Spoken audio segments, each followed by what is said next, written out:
I picked the worst time to start chewing gum and drinking soda. Hey fellas, back for more? Well, I don't know what to tell you there, buddy. Hey friendles, I'm Kendall and I was taller than my younger brother until I was like 11 or 12 or something.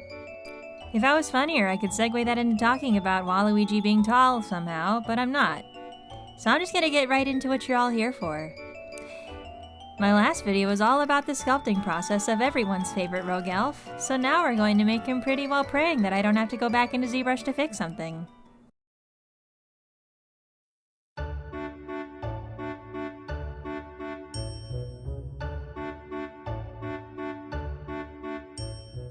In my last video, I ended by stringing my doll parts together to see if they would work.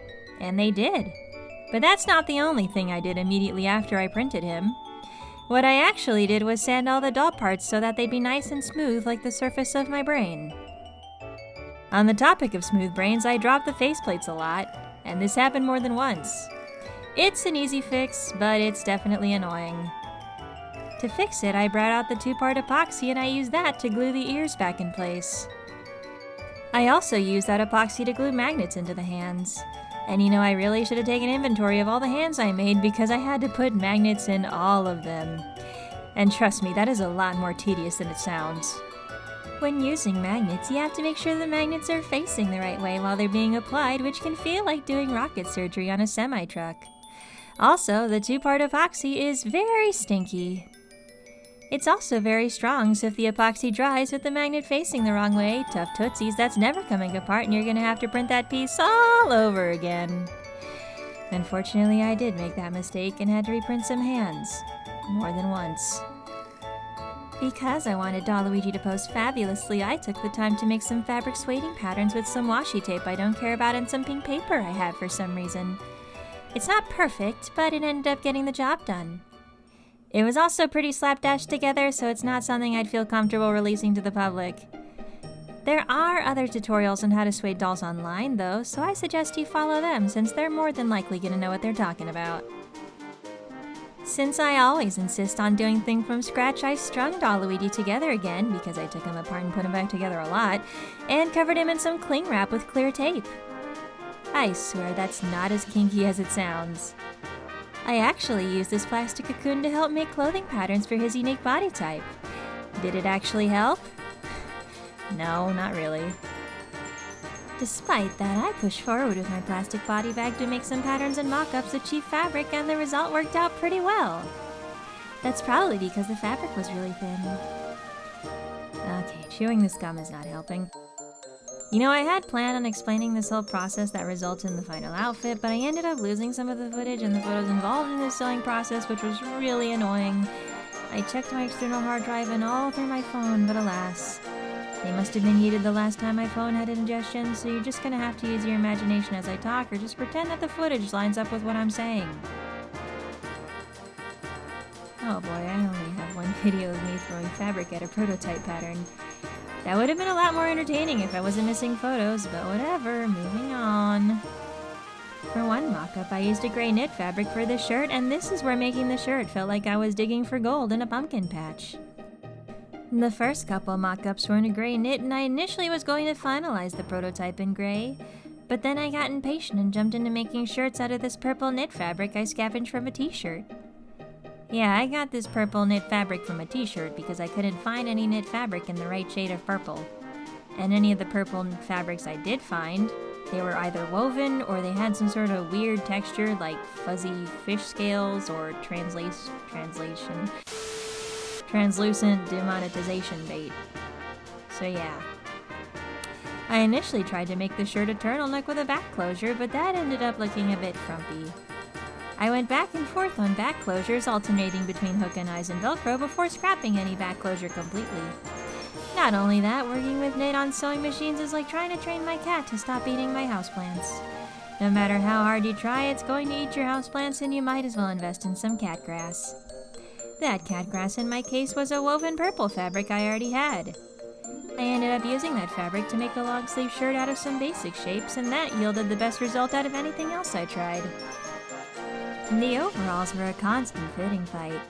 Too tight and they wouldn't go on, and too loose and they would look frumpy. The solution at the time was to put hook and eye closures on the sides to give them as slim as a look as I possibly could. I also put those behind the buttons, but as I was reworking these patterns for sale, I ended up changing the hooks and eyes for Velcro. Yep, these patterns will be available for purchase. More on that later. Not sure why I made the clothes first. You know, I'm not sure why I did anything in the order I did, to be honest. But now that those are all done, it's time to take the doll faces outside and give them a good spray of Mr. Clean.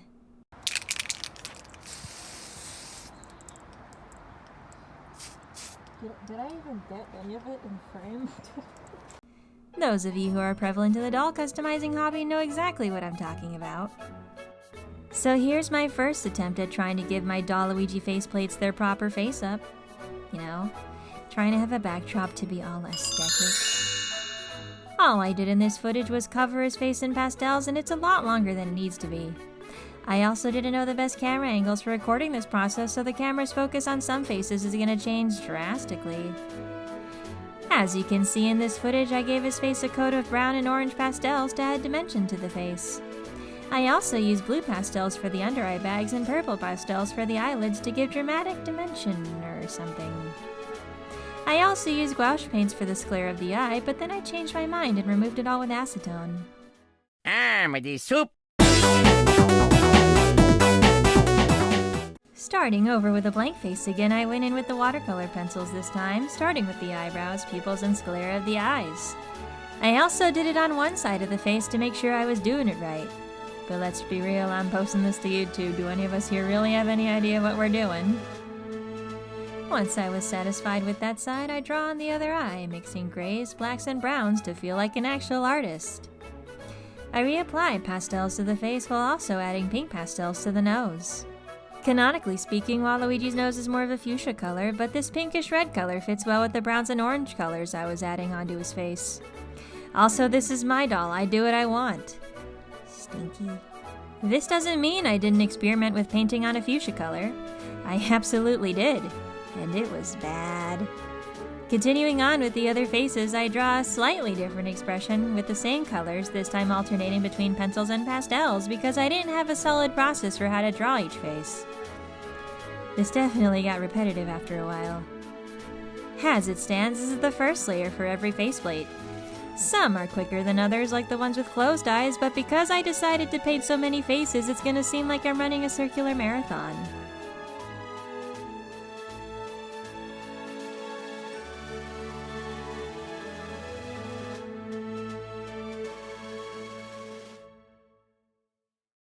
Not sure if there's any reason to keep repeating the same instructions of penciling and pasteling pigments onto a bunch of faceplates. So we might as well talk about something else, right? Okay, do you guys like the Saw movies? Okay, moving on to the second pass of pigments. The airs broke a lot. They didn't just break on their own, obviously. I dropped them. A lot. This pass is relatively the same as the first one, just take your pencils and draw over your previous markings to beef up the opacity. If you're like me and you rush through sanding these pieces, you'll probably be making the print layers more obvious as you paint over them. But as long as no one inspects your work up close, no one will notice. It's fine. It'll be fine.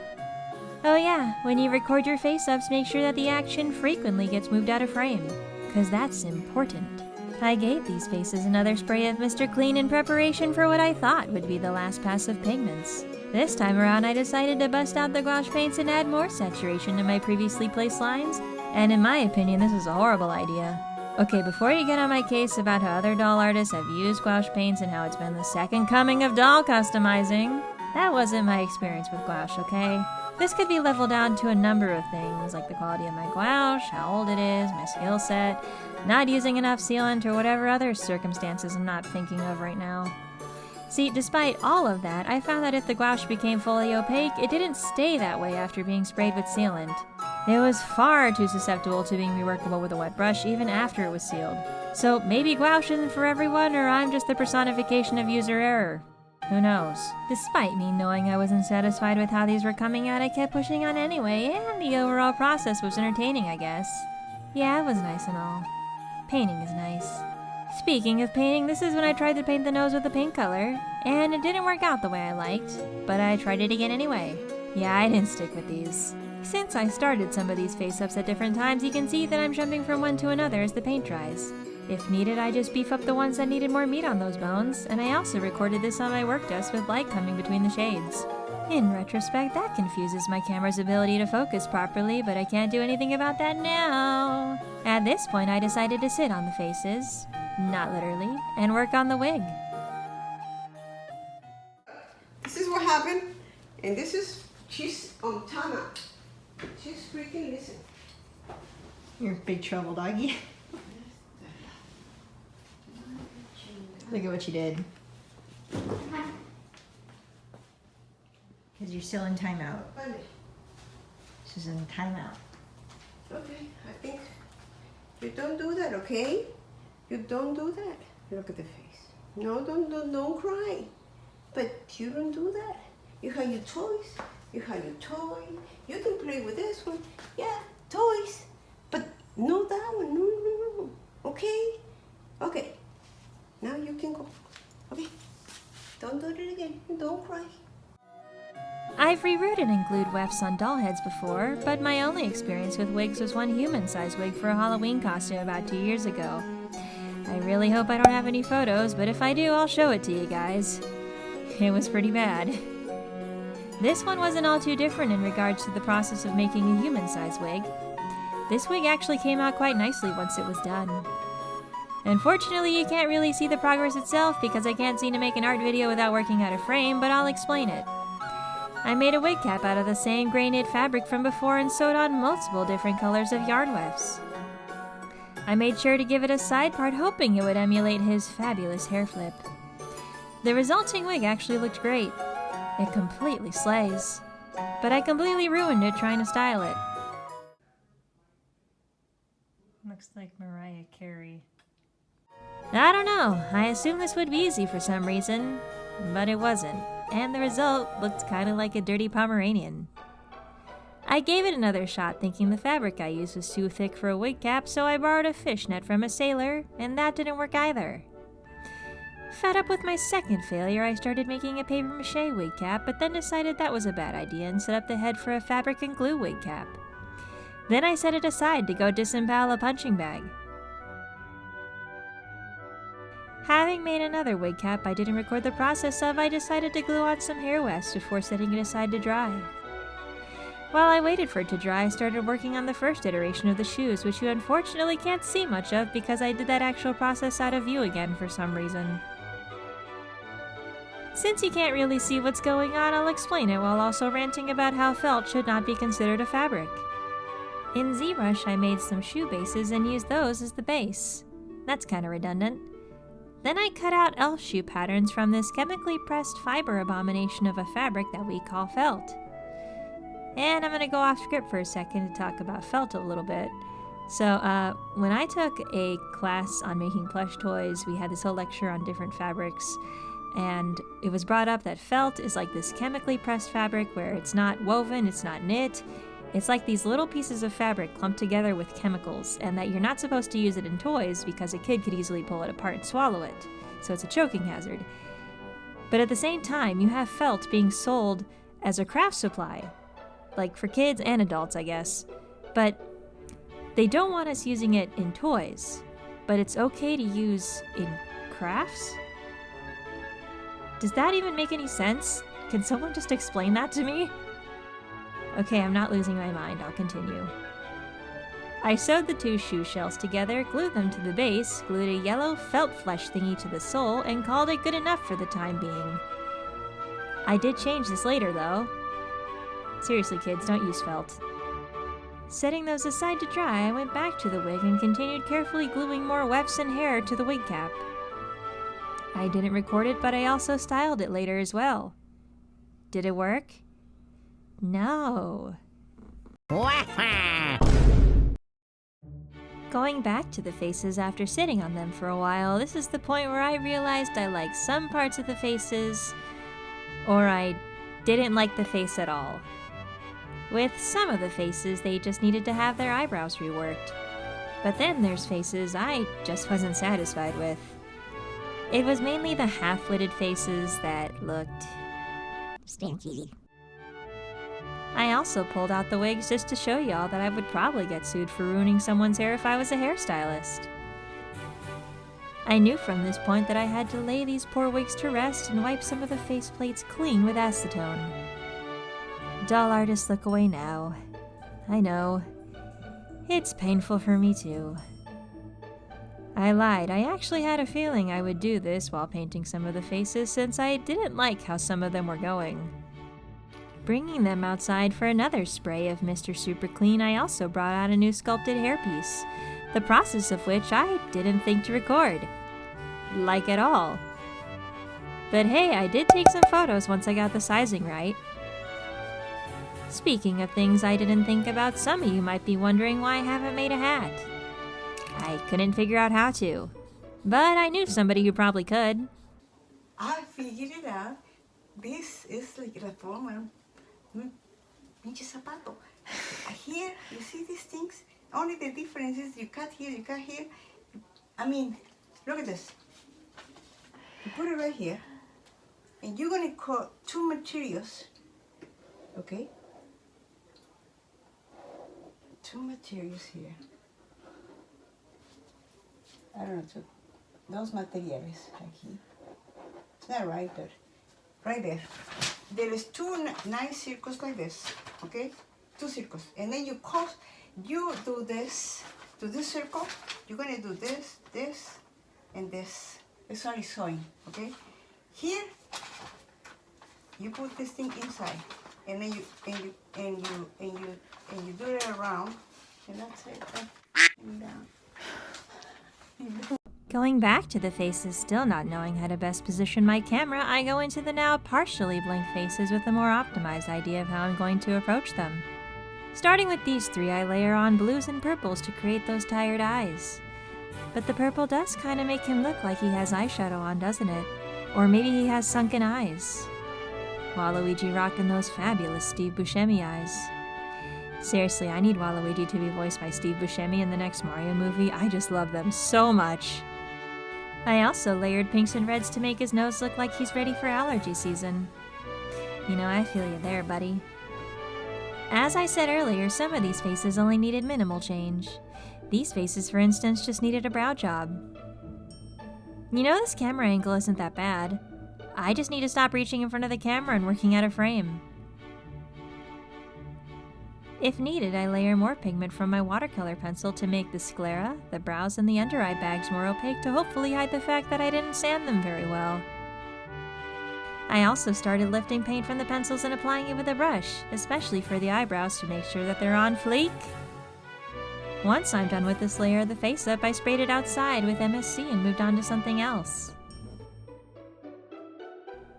That something being the hairpiece. I wanted to apply color in a way that would hopefully not scratch off from clicking the head and hair on and off repeatedly, so I thought pastel and multiple layers of MS Clean would make it opaque and scratch resistant. That's not what happened. Of course, I didn't know that at the time, so I sprayed it with more sealant and pushed on with the pastels. Since that process is very quick between layers, I just set that aside and went back to the faces. This layer was just beefing up the pastels on some faces before sealing them again. Since those went by pretty fast, I went back to the eyebrows of the crying face, added some more color, shifted the camera without restarting the recording, and started lifting some pigments off the pencil with a brush. During this process, I was layering colors like grays and browns before laying down the black. I didn't really need to do that. I was just trying to be fancy. It did help with things like the blue under-eye bags, though. I had some trouble with the eyebrows of this sad boy. They weren't really sad enough, but I pushed on anyway, and I didn't really like them at the end of the day. If I'm going to take time to fix them, though, it'll be in next Temberwary or something. I went back to the other eyebrow lift needing faces and gave them their next layer of touch-up. The sleepy face eyebrows were looking a smidge too long, and pretty cringe, honestly, but I set it aside and decided I'd overthink it later if I had to.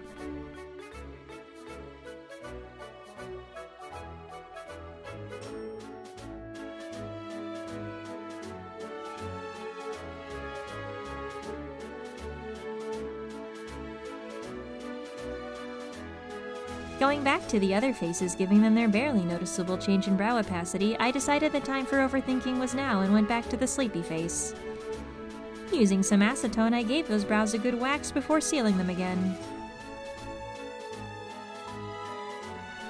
Make sure you abruptly change the camera angle to a viewpoint that actually works far too late into the project and start applying the base features of everyone's husband. Making sure my bestest pencils are extra sharp, I sketch an expression that's moderately better than the previous ones. For the next layer, I decided to avoid gouache like the plague and lift the paint from my watercolor pencils. And all I can say is that it was marginally better in opacity for the eye whites. But hey, it worked great for the eyebrows, eye bags, and the lash line. After that, I did the penciling process on the two other faces, for some reason. See, I think I did it this way to make sure the drawing process would work. You know, I'd asked myself, but I don't really remember, and I also can't time travel yet. Since I'm still painting faces, I go back to the half-wax brows and paint them on again, and look at that, everyone, the change was minimal. Face is drying again, I go back to the hairpiece and decided layering pastels is taking too long. So I started to paint the hairpiece with some gouache paint because I hadn't learned my lesson at that point despite my whole diatribe about gouache earlier in this video. While the gouache dries, it's time for more painting and layering on the faces.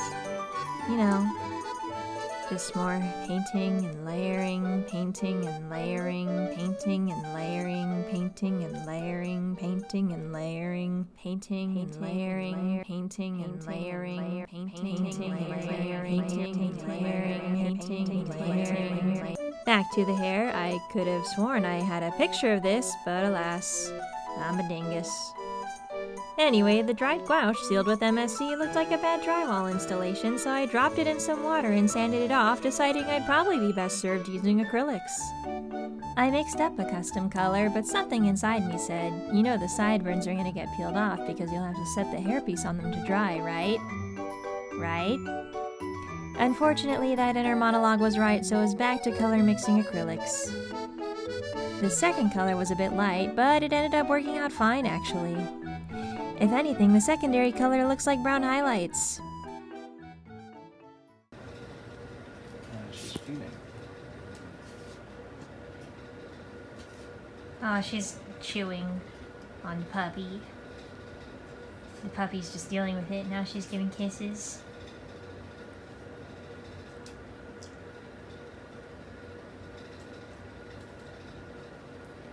She's going to kiss.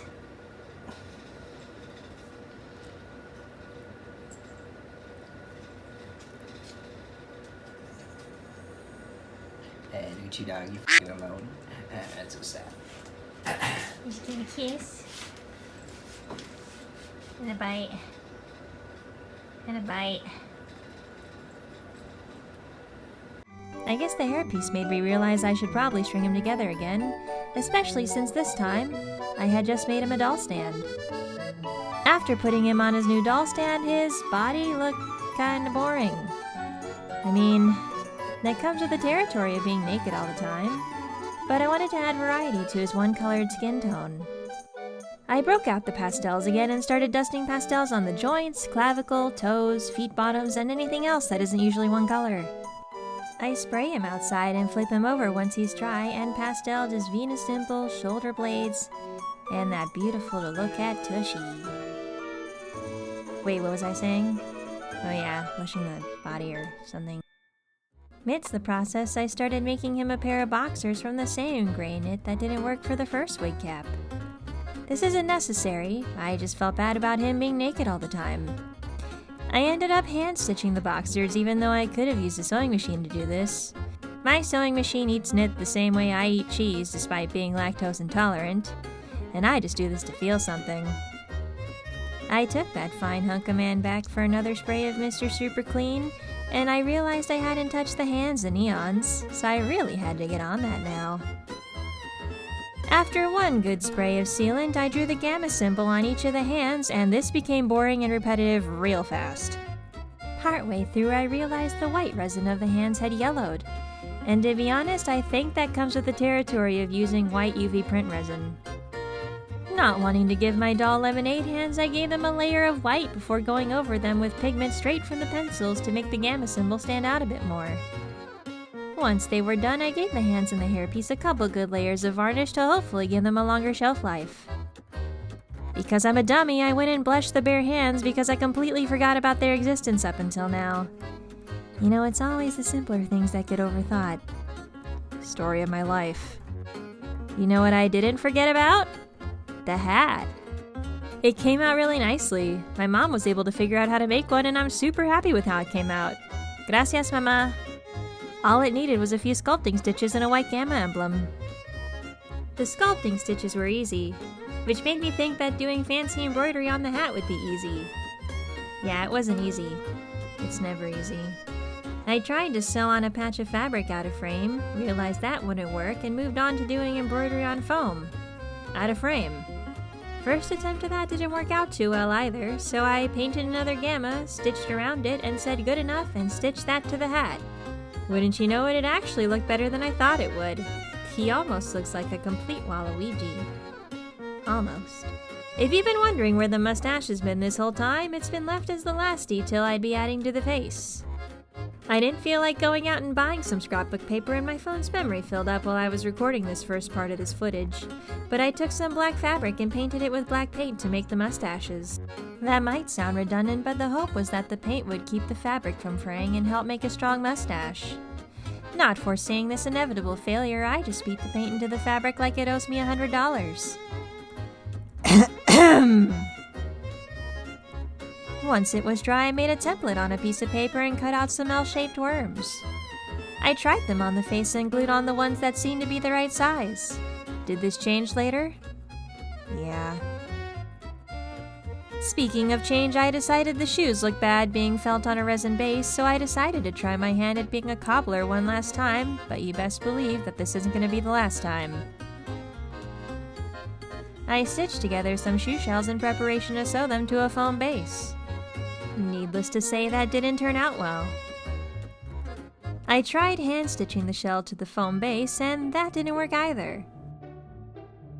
Okay, so giving it another go, I tried hand stitching foam together to make a shoe shape, and that seemed to be getting somewhere. After hand stitching the shoe base, I glued on a fabric shell and finally had something that looked like a proper shoe. Trying on the shoes, they honestly look great, but after stepping back a bit, I realized they were way too large. The problem with them being too large isn't an issue of the shoes, unfortunately. It's the feet.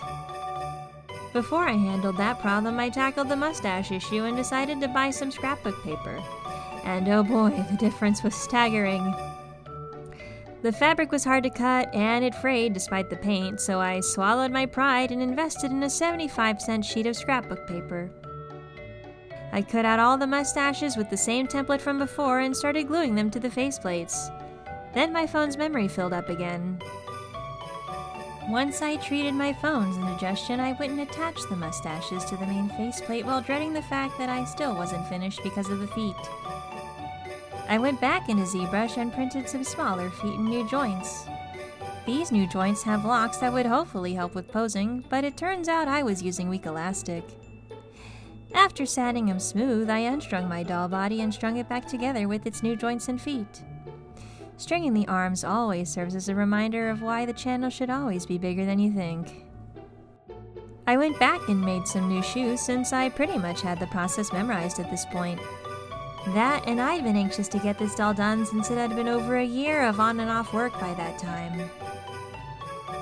Playing dress up for what I hoped was the final time, and he's finally come together in his completed form.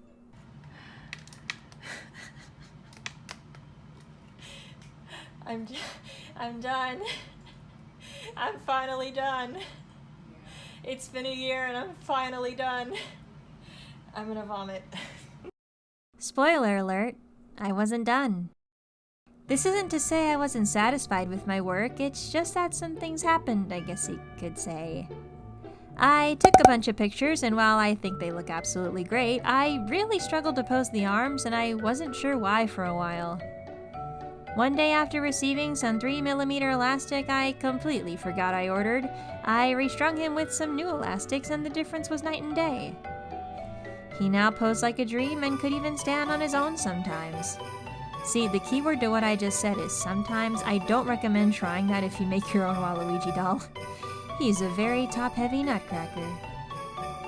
Also, funny story, while redressing him, his overalls suddenly didn't fit, so I had to make a new pair, only to find out the pair I thought were his original overalls were actually a smaller prototype. So yeah, now I have 2 pairs of overalls that are properly sized. I wouldn't say that making the overalls again was a waste of time or anything, especially since the quality of them is better overall. Overall. There really is a difference in posing with the new elastics, but there might be some concern with the width of the overalls. Unfortunately, the overalls can't be any tighter without having to remove the feet before putting them on or making them a permanent part of the doll. To make the overalls visibly tighter for photos temporarily, some safety pins behind the legs can give that effect, but it may make the doll harder to pose. Speaking of posing, please keep in mind that this next set of photos was taken before I changed the elastic. Oops. I decided to do a little fashion show with some old doll clothes I have from some mass market dolls. Ever After High and Monster High boy clothes fit pretty well, but some clothes like Hunter Huntsman's jacket do look a bit oversized.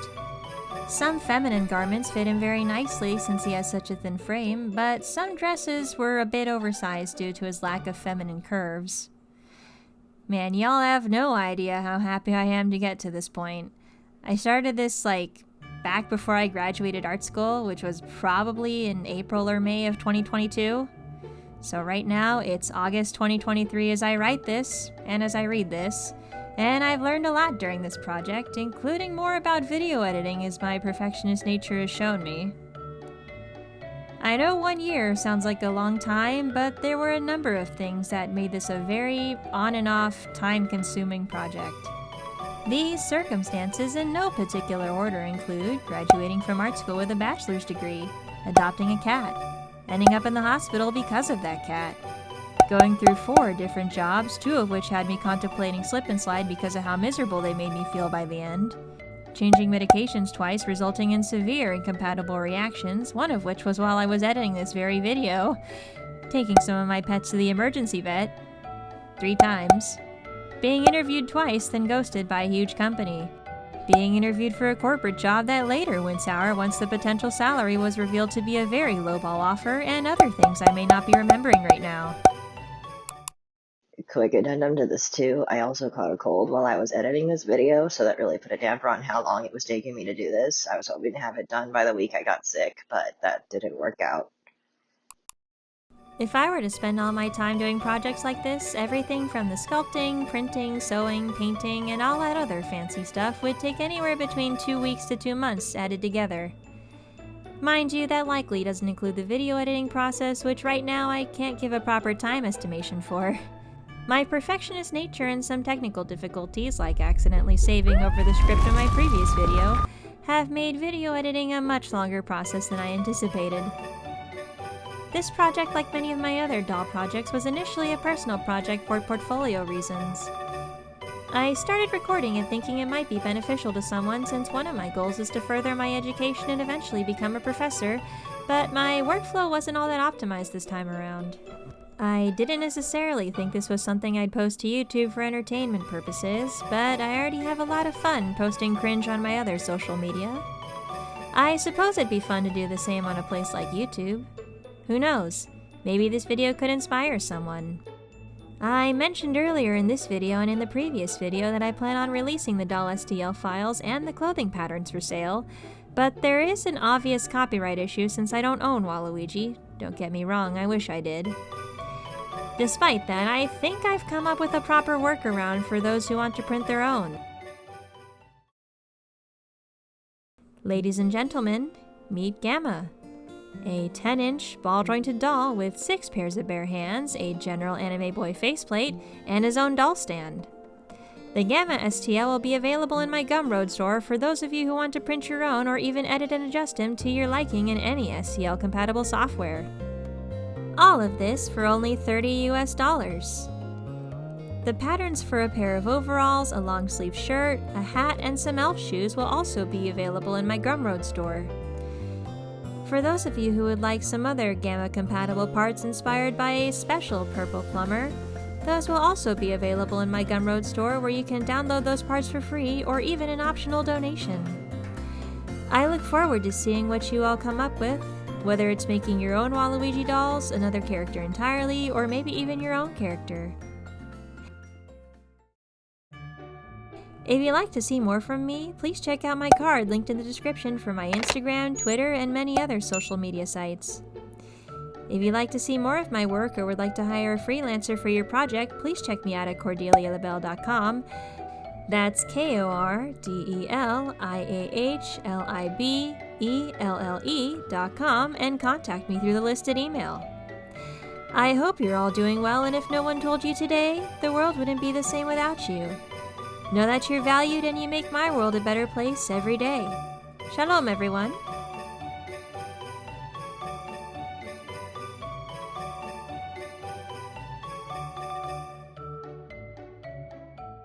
Press record. Now it's recording.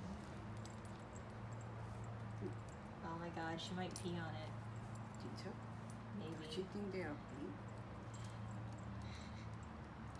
I don't think the cat digs that much unless they're gonna pee to mark it as their territory. We'll see.